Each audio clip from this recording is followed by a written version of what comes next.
Hey, I'm back. We've got 4 items that sold on eBay yesterday. So let's get them packaged up. Let's go.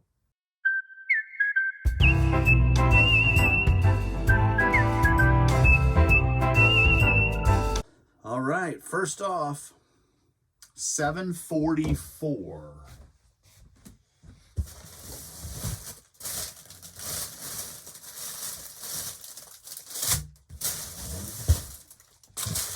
This is a Tasmanian Devil Looney Tunes. There's Taz. Looney Tunes t-shirt. It is vintage 1997. Sold it for $28 plus shipping.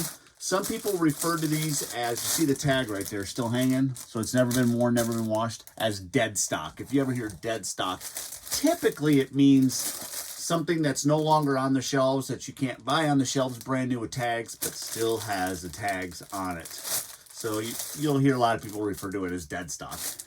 And it probably has a few different meanings, but yeah, a pretty good sale. For some reason, it took me a while to sell it. I don't get that. 744 is an old number, and it's probably my title wasn't the greatest, I'm guessing. I'm sure it's me. But regardless, it sold. And I think that should fit in one of the small poly mailers.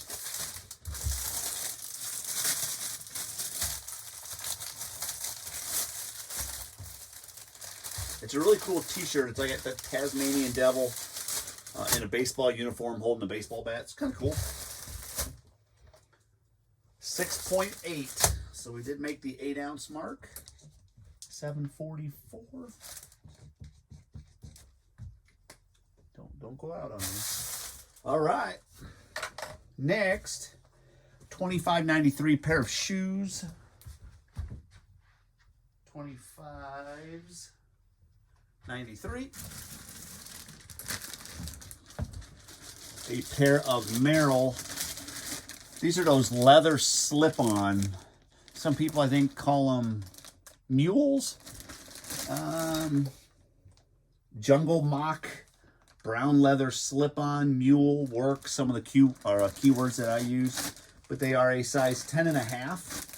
These are actually a little oversized for a 10.5, probably more like an 11. But they sold for $24 plus shipping. And as you guys know, that will go in a USPS shoebox. If you've been following along my vlogs, you probably can guess what type of packaging I'm going to put a lot of these in.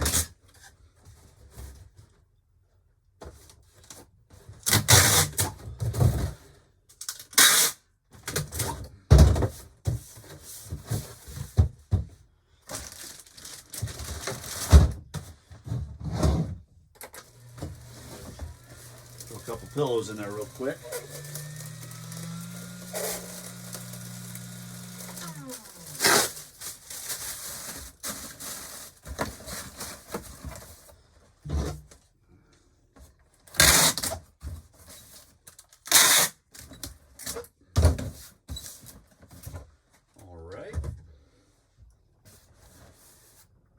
Wham! I'm guessing, it's going to be close. Yeah, 2 pounds, 5 ounces. Got to go to 3 pounds on those. 2593. Those shoes were actually returned. Oop, it almost fell all the way back there. Returned about less than a week ago. And not because they were in bad shape, not because of anything. The pictures looked... The color of the shoes looked lighter in the picture than what they did when they got to the house. So I've got to figure out some lighting. It's either lighting or my camera. And I use an iPad to take the pictures.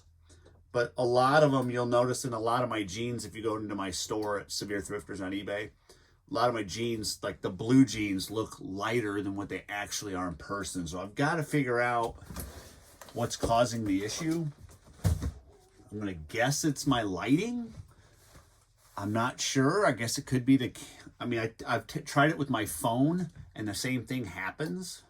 I have LED lights with little diffusers in front of them. I'm just looking at them right now and I don't know. Maybe it's my background. I don't know. But I've got to figure that out. But those sold for $24 plus shipping. Next, 2711. That's a fairly new one that I just listed. 8, 9, 10, 11. A pair of vintage Levi's 501. There's 2 X's on the tag. The double X is a little bit more of a desirable style or labeled. The jeans aren't really any different, I don't think, as far as how they're made. I'm not sure why they have a double X or what the story is. That's like, I know a little bit about Levi's, and that's the one thing I've never really researched. But the double X is a little bit more of a desirable. These are a faded black with no holes or anything in them. They are made in the USA, which makes them a little bit more valuable. There's a lot of vintage that are made in Mexico or even Canada, but the USA made ones actually get you a little bit more money, and that says on the tag that made in the USA, or on the label right here. I don't know if you could see it. Right above my finger says made in the USA. But the 501 style, like these are all 501s from what I have read and I know about. All 501s are button flies. So if you see a pair of button flies, typically it's a 501. I know there's a couple button flies I think that were a 517 in the more modern look, but as far as vintage, almost all 501s are the only button flies. So that sold for $27 plus shipping. It was a size, believe it or not, 35, 34. Now, the actual size is smaller than that because they do shrink.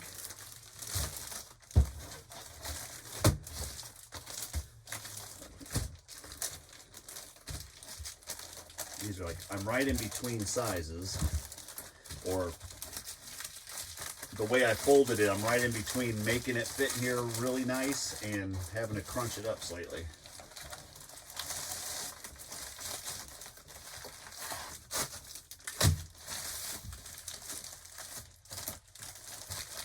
Not bad. That will work.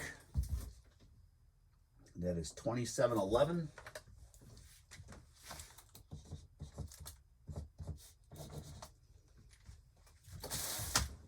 And 2628.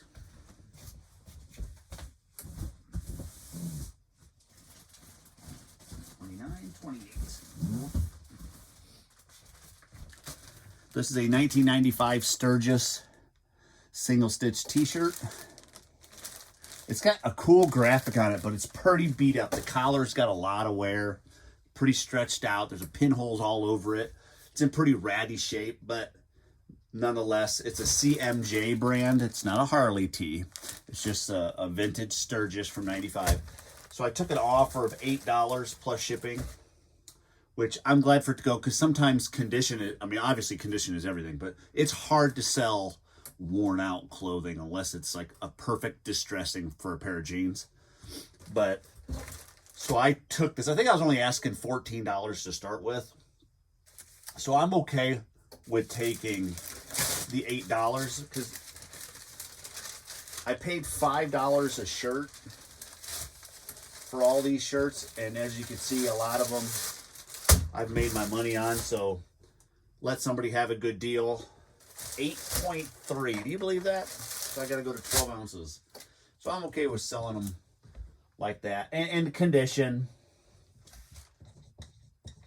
Most people would think that shirt is a rag. Not really worth anything. Those are my 4 for today. I didn't have anything on Poshmark. I did have, get this, I had a sale the other day. Actually, this was about a month and a half ago, believe it or not.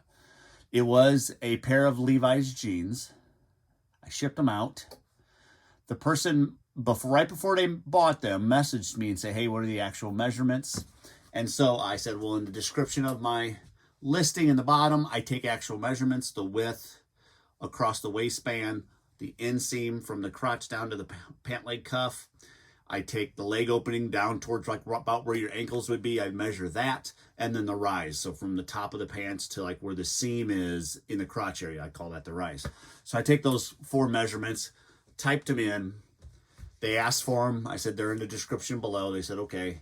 Bought the jeans, shipped them out, got a message saying they don't fit. I said, okay, feel free to, I have free returns. Go ahead and open up a return on they don't fit and send it back, and I'll give you your money back. No big deal. That's why I offer 30-day free returns. It's because a lot of clothing doesn't really fit the way you want it to. So that's why I offer that, because I would want that for myself. Well, they said, okay, I need to return. They don't fit. I said, okay. And never heard anything about it. They opened up a claim saying they don't fit, want to return them. And eBay pretty much handles that, because what happens is eBay sends them a return label. So all you have to do is print it out, stick it on a package, put it in the mail, and send it back. No cost to you at all. And I don't hear anything, so I move about my business. Well, day 30, eBay sends me a message saying, hey, the case is closed. The buyer never returned the item, so it's over and done with. You're not responsible for anything. Thank you. That's the end of it. It wasn't an hour later, I get a message from this person on eBay stating, hey, my printer's broke. I can't print the label. I still need to return these. I'm going to close it and reopen it and get my refund and have them shipped back to you. I don't respond. I leave it alone because I'm like, you waited 30 days. I'm sorry that your printer's broke, but I gave you 30 days to return it. What do you want me to do? And eBay already closed it out. I mean, it's nothing like, there's nothing I can do. I can't open a claim for you to return an item to me. That's not how the system works. And so I just let it go. Well, I get a message last night, same person, saying, it was a long paragraph, pretty much just really making it my fault. My measurements were wrong, they put. They don't fit. I purchased a pair from somebody else and they fit great. Okay. My printer is working now. There was something about, you never responded to any of my messages.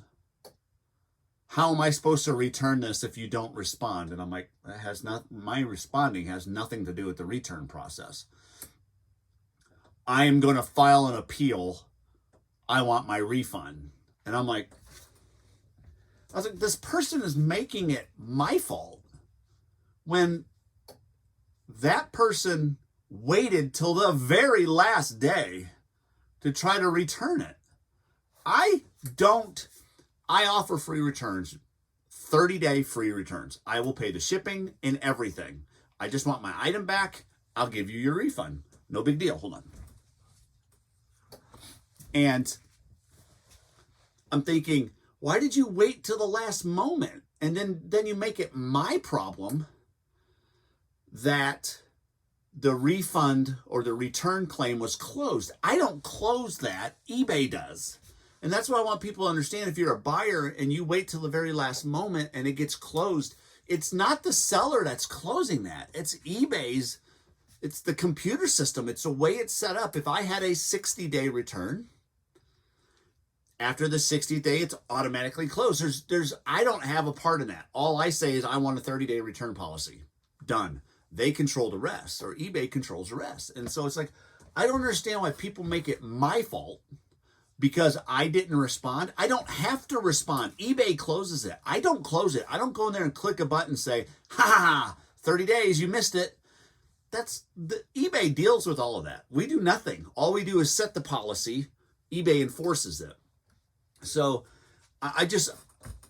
you should never, ever blame the next person for your issues. You really need to hold yourself accountable and yourself responsible for your actions and the way things go, whether it's in a positive or negative.